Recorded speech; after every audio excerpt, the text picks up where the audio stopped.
you're not necessarily setting up the coordinates in the bomb itself.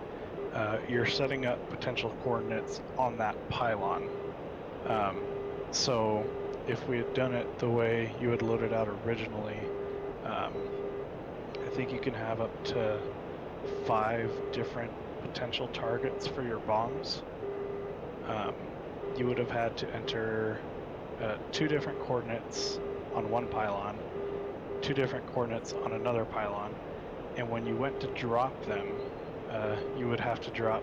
You'd have to have that mission page up. You'd be able to drop 2 of them, and then you would have to manually select on the other 2 bombs your planes. Oh, one's dead. You'd have to manually select your other pre-planned waypoint for those other 2 bombs. So it's not the worst thing in the world, but for an introduction, it'd be better to stay away from that. How do you get back up to that page we were on when we were entering coordinates? What was that button? Over on the right-hand side, as long as you're on the stores page, JSOW display. Okay, that's what I was looking for.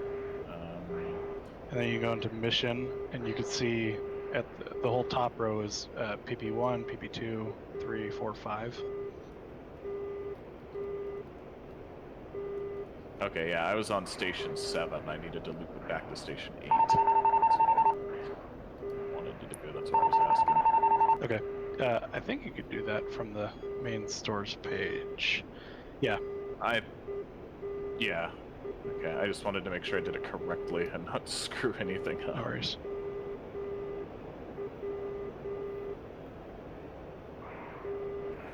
There's a little timer in the top right side of the DDI as well. Alright, I'm 30 seconds from being able to drop, so I'm going into full burner here.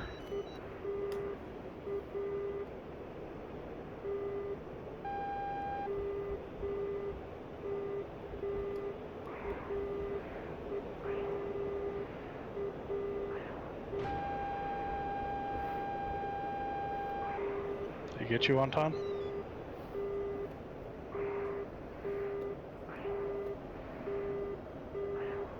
Well, chat says so. Alright, let's send these babies away. I'm going 0.96 Mach.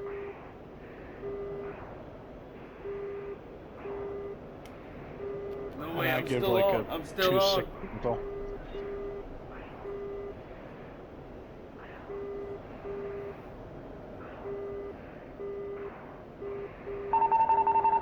Holy asymmetric. Oh my god. He's down. I'm still up. I'm still flying, baby.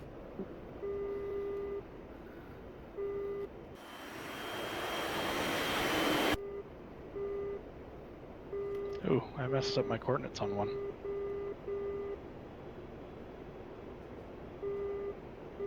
Well, I was only able to drop 3, so I'm asymmetric too. I only punched in 3 coordinates for 3 targets. Oh well. I gotta look at mine. I screwed something up. How do I jettison that last one so I'm not so asymmetric and wobbly? In theory, I think you could just press the pickle button again. Oh, yep, there goes. So I'm pointed back to the peninsula now.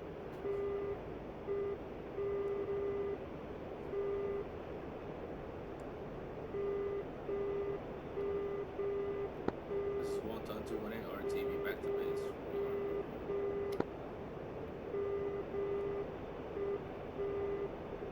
Oh, yep, my last one, I was rushing it, and I had the position, the Latin long up from the previous bomb, and I entered him backwards.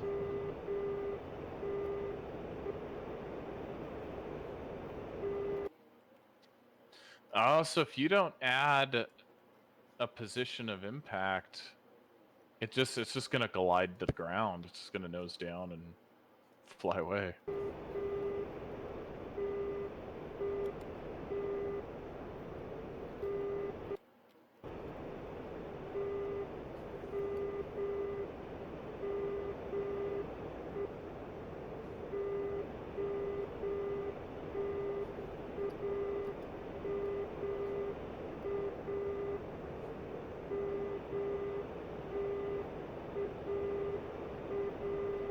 fly quite a bit quicker now.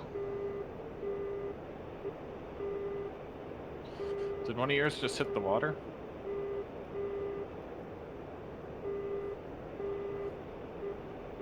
I don't see any of mine up now.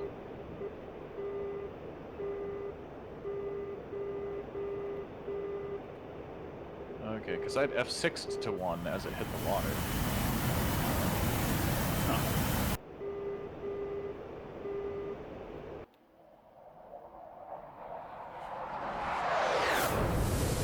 Here's aiming for this tiny little island just west of Tum. Yeah, I set up some cluster ones to try and clean up the remnants of an SA-10 site there.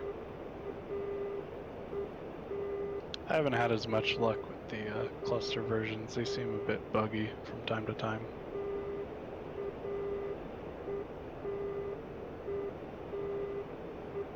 Yours are about to hit, though. Ooh. Oh, I see what you mean by some pretty drastic pitch up, pitch down. Yeah, and the cluster bombs get even more violent than that. For some reason, they'll track in kind of offset from the target, and then they'll have to make like a 20-degree turn towards the target. It's weird. Those were awesome. Oh man, I want 4 more of those. Let's do that again. You're pretty cool, right? I got half an hour before I'm gonna sign off, but no, that was awesome. Yeah, they're addicting. It's so cool to just be able to punch in some coordinates, drop them from 50 miles away, turn around and watch them.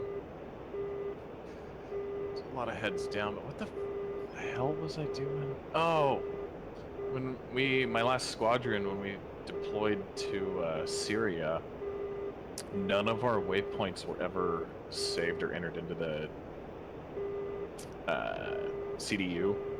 So as we're starting our jet and getting loaded with arms and everything, we had to punch all of those in ourselves. That was the biggest pain in the ass. Okay, very structured missions. You know, okay, we're going to take off from here, we're going to fly to this waypoint, we're going to fly into our IP and fence in, and then fly to this waypoint, and our target's at this waypoint, and turn around and back to this different IP, fence out. Yeah, fence it, yeah, pain in the ass.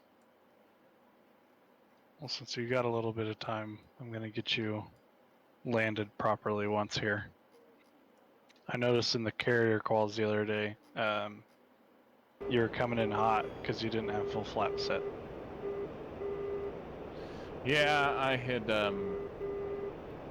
changed that. I practiced some carrier landings after all of that. It's like, oh, I need full flaps, and I need to slow way the hell down and watch my speed a little better. Yeah, typically on a pretty empty plane, you're going to be looking somewhere between 130 and 140 knots is going to be your on-speed AOA.